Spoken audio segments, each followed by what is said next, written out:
Welcome to Quick Tunes by Chesscake Tunes. Today, we're animating bouncing balls. Last week, we tried to animate the magic dot. So, kung di nyo pa yun nagagawa at napapanood, please go back there muna. Mag-animate tayo ng iba't ibang approach. Number 1, normal ball. 2, squash and stretch.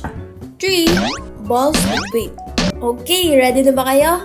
Let's get started! Step 1, open your animation app.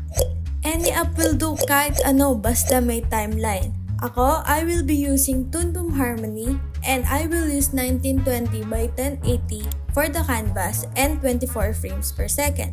Mag-a-animate rin tayo on twos. Ibig sabihin, each drawing ay nasa 2 frames. Step number 2, pick any brush and color.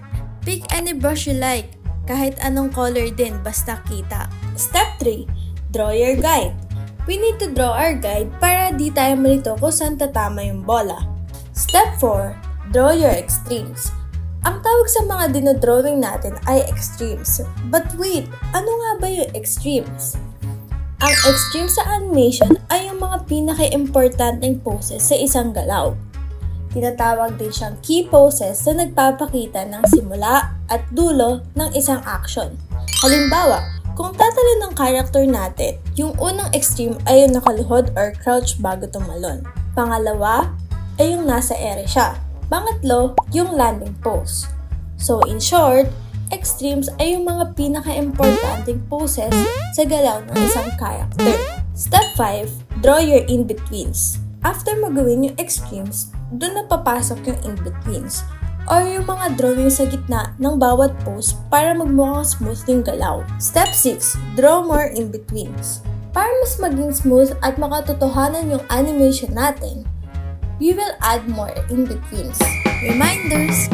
Dahil may part na nasa ere yung ball natin, kailangan natin siyang damihan ng in-betweens doon. Ibig sabihin, may slow movement kapag nasa ere. There you have it! O diba madali lang? Post your version and tag me at Chesscake Tunes. Gusto mo makita yung gawa nyo? See you sa next episode where we will add squash and stretch sa ating bouncing ball. Bye-bye!